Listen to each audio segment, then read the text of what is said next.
अनुभव चक, आपसे बात शुरू करूंगा।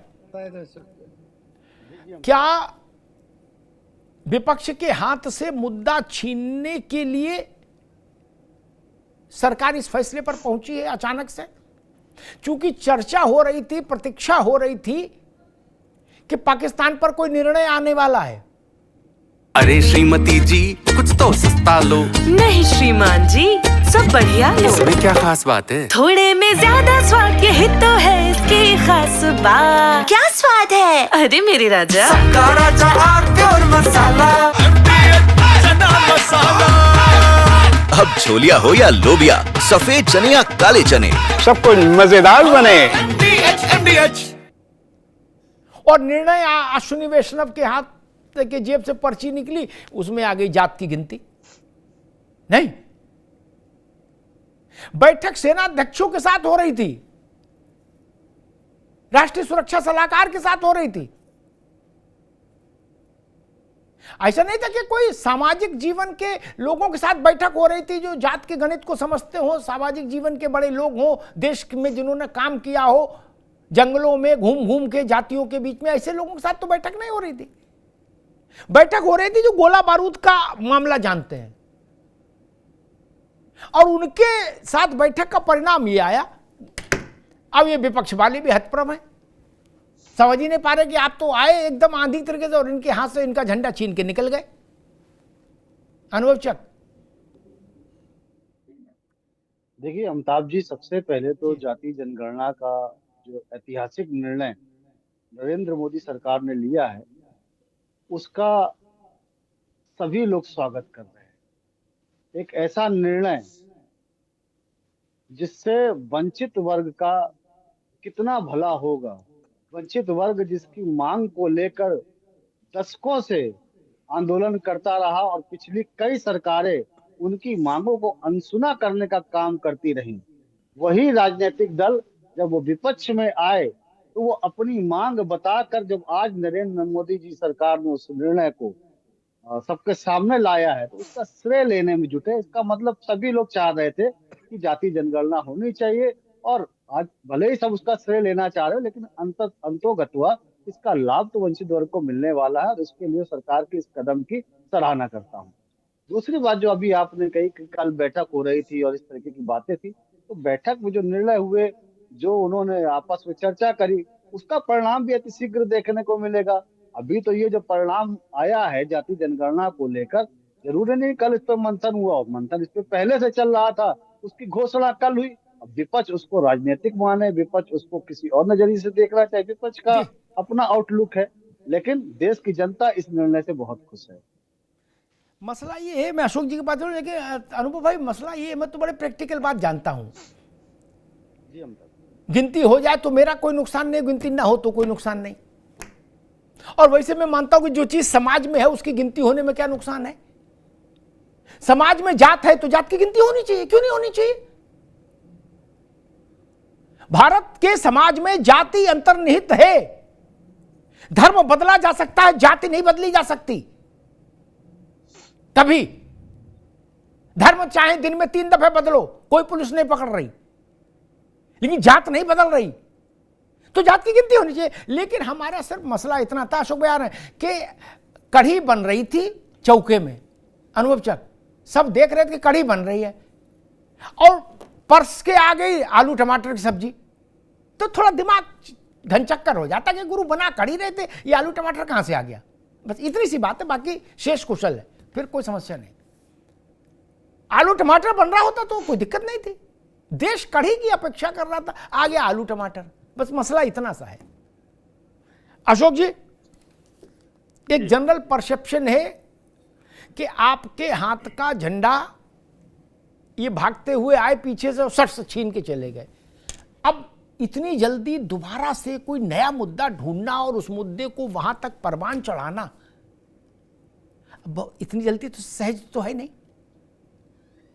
और देश की जनता सामान्यतः, मेरा अनुभव ये कहता है कि जो सरकार जो काम करती है, जिसके कलम से होता है, जनता उसी को याद रखती है। किसने मांग उठाई, कब मांग उठाई, वो विषय बहुत दूर तक नहीं जाता। बीपी सिंह ने मंडल लागू किया, इसकी मांग बीपी सिंह से 30 साल पहले से हो रही थी। 79 में जब मंडल कमीशन बना तो इसीलिए तो बना कि आरक्षण चाहिए, लेकिन क्रेडिट गोज टू राजा मांडा। दस्तखत किसने किए? इंदिरा जी नहीं कर पाई, अशोक जी। तो दस्तखत तो यही करेंगे अनुभव चक, आपके दस्तखत से तो नहीं होगा जी। आपने कहा कि जिसके दस्तखत से होता है, जिसके रिजीम में होता है, जनता उसी को याद रखती है। बिल्कुल सही बात आपने कहा। अब जनता को याद है, आपने मंडल कमीशन की बात किया, उस समय का भी घटनाक्रम जनता को याद है। जब मंडल कमीशन लागू हुआ था तो बीपी सिंह की सरकार को इसी भारतीय जनता पार्टी ने गिराई थी। है कि ये योगी सरकार 69,000 शिक्षक भर्ती जैसा कांड करके पिछड़े दलित आदिवासियों का आरक्षण लूटने का काम किया। ये योगी सरकार की कलम से किया गया काम था ना। जनता को लेटरल एंट्री वाला भी काम याद है, जिसके द्वारा आरक्षण को बाईपास करके अपने लोगों को जो है IAS अधिकारी बनाए गए। जनता को ये भी याद है, उत्तर प्रदेश में जितने वाइस चांसलर बनाए गए सब अपर कास्ट के बनाए गए। जनता को ये भी याद है कि जब जब उत्तर प्रदेश में वैकेंसीज निकली तब तब पीडीए के लोगों का आरक्षण को लूटा गया। तो जनता को तो सब याद है। देखिए, मैं अभी उत्तराखंड की यात्रा पे अमिताभ जी, अभी मैंने देखा कि पहाड़ों से गुजर रहा था, जंगल से देखा बहुत सारे गिरगिट जो है सड़कों पर, कुछ बेहोश पड़े थे, कुछ मरे पड़े थे। तो पता चला कि ये तो जो है गिरगिट बड़ा डिस्टर्ब है बेचारे। तो सोच रहे हैं कि साला प्रकृति ने हमको दिया है रंग बदलने की सुविधा, ये हमसे ज्यादा तो भाजपा वाले कर लिए। वो बिल्कुल कंफ्यूज है, गिरगिट सब बेहोश हो गए, गिरगिट सड़कों पे गिर गए। तो ये भारतीय जनता पार्टी गिरगिट को भी शर्मा दी। गिरगिट भी पानी मांग रहा है इनके आगे कि कब कौन सा चोला बदल नहीं है। जिस भारतीय जनता पार्टी का गठन हुआ था, आपको याद होगा, सोशल इंजस्टिस के लिए, सामाजिक अन्याय के लिए, वो Bharatiya Janata party social justice की बात कर रही है। ये तो इस देश में मनुवाद लाना चाहते हैं। ये भारत के बाबा साहब डॉक्टर भीमराव अम्बेडकर के संविधान को जला करके मनुस्मृति से देश चलाना चाहते हैं। और ये आज अगर जो भाजपा पिछड़े दलित आदिवासियों और अल्पसंख्यकों की दुश्मन बनकर के आज तक एक खलनायक भूमिका में थी, आज अगर अचानक से उसका हृदय परिवर्तन हुआ तो जनता को सतर्क हो जाना चाहिए। जनता सतर्क है। ठीक है। दूसरी बात मैं राज शर्मा जी के पास चलूंगा, लेकिन एक ठीक है अशोक भाई। अशोक जी कह रहे हैं कि मैं उत्तराखंड की यात्रा से आया तो वहां गिरगिट देखे, वो मर गए, बेहोश हो गए। मैं उनको बताऊंगा कि आप उत्तराखंड की यात्रा पर लेट गए, पहले भी एक आध बार रुक जाओ भैया, अनुभव जाना चाहिए था। इंदिरा गांधी ने मंच पर माइक से कहा, कान में नहीं माइक से कहा कि इस देश, मुझसे कोई पूछे भारत की सब समस्याओं की जड़ क्या है तो मैं कहूंगी कास्ट सिस्टम, कास्ट हटाओ देश आगे बढ़ जाएगा। राजीव गांधी 90 मिनट ताल ठोक कर, सीना ठोक कर बोले विश्वनाथ प्रताप से कि ये मंडल कमीशन का मामला रद्द, हम इसके खिलाफ हैं, ये हमें मंजूर नहीं, सिफारिश है। क्या तब गिरगिट नहीं मरे जब राहुल जी ने कहा कि हमारा तो जीवन का एक ही उद्देश्य है, रोटी नहीं खाएंगे, सोएंगे नहीं, पानी नहीं पिएंगे, हर जगह जहां जाएंगे वहां जात की गिनती करेंगे। वो मंच पर वो सौंदर्य प्रतियोगिता होती, राहुल जी ने कहा हम यहां भी गिनती करेंगे कि किस जात की लड़की हैं यहां कितनी। उनके दिमाग में ऐसा फोबिया चढ़ गया। नहीं, तब आपको गिरगिट नहीं मिले, कहीं मिलना चाहिए था ना। आप भी देखते नहीं हो, देखा करिए तो गिरगिट मिलेंगे, है ना। वो तो उनके परिवार की एक दादी, एक पिता, रिकॉर्ड में दर्ज है। मेरे कहा ना मानो, गूगल में जाकर चेक करो क्या बोले थे राजीव गांधी। खैर, राज शर्मा साहब, 2023 से अब तक राहुल गांधी का 90% फोकस, 10% में सारा देश दुनिया रहा, 90% फोकस इसी पर रहा, भैया जात की गिनती होगी, करवाओ। ठीक, अब जब पूरे साल एक किताब पढ़ी और इम्तिहान से 10 दिन पहले वो किताब सिलेबस से बाहर हो गई, अब नई किताब आ गई तो कैसे होगा इतनी जल्दी। राज भाई। हाँ, मैं एक बात कहना चाहता हूं दादा, इन भारतीय जनता पार्टी के आंख के आंसू क्या सूख गए? इनका क्या जमीर मर गया है? मेरा सगा भाई मारा गया है श्रीनगर में, ये क्या जानेंगे? घटिया लोग, घटिया लोग। आप ही ने अभी कहा था, बात कर रहे थे जनरल साहब से, बात कर रहे थे एनएसए से, अब जाति जनगणना कराएंगे? मुझे एक बात का जवाब चाहिए। इन्होंने कर दिया, अच्छा किया। क्या सरकार जाने से 4 दिन पहले का कार्य वाक्य है? सरकार अभी बची थी, अगर मेरा जो ज्ञान सही हो तो सरकार के लिए भी दिन है। अरे 6 महीने बाद कर देते। जो समस्या चल रही उसका निदान करते। जिसकी मां का बेटा मरा होगा ना चुपचाप, उसकी मां की कोख आपको पछतावा करने के लिए मजबूर कर देगी। आप कहते थे 1 की बजाय 10 सर लाएंगे, 280 ले आते। और एक और बात, हालांकि मैं डिबेट से अलग जा रहा, ये मत कहना भारतीय जनता पार्टी के नेताओं कि हमारी सरकार ने शिमला समझौता कर दिया। यही चुपचाप चैलेंज करूंगा, शिमला समझौता बता देना, गुलामी कर दूंगा। मेरा सगा भाई मारा गया, मुझे बहुत गंदा लगता है। मर क्यों नहीं जाते हम लोग? आज सब टीवी चैनल भी कह रहे हैं किस पार्टी को एज मिल रहा है। अरे बाहर में जाए पार्टी, बाहर में जाए राजनीतिक पार्टियां। अरे एज देना है तो भारत को दो, एज दो उस लड़के को जिसने अपनी दुल्हन को सही से देखा नहीं। आप आ रहे जनगणना के लिए कर दिया सीसीपीए की मीटिंग में, और वैष्णव साहब आपने कहा पर्ची कुछ और निकलनी थी, पर्ची कुछ और निकल गई।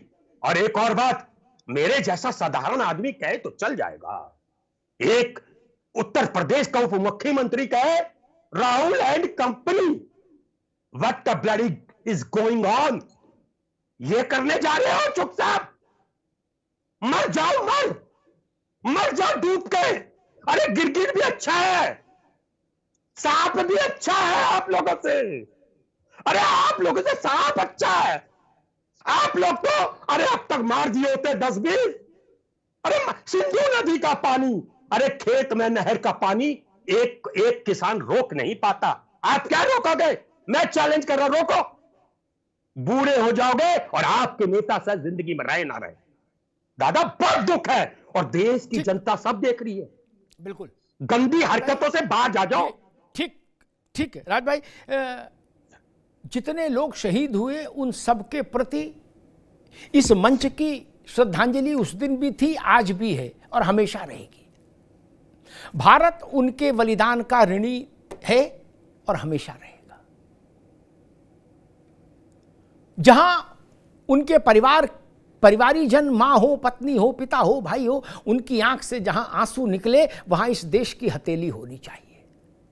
उनका आंसू जमीन पर नहीं जाना चाहिए, इस राष्ट्र की हथेली होनी चाहिए। राजनीति के लिए बहुत वक्त मिलेगा, ये नंबर बढ़ाना और नंबर काटना दूसरे का, ये सब कबड्डी के लिए बहुत समय है। कबड्डी खेल रहे हैं इतने वर्ष से सब लोग,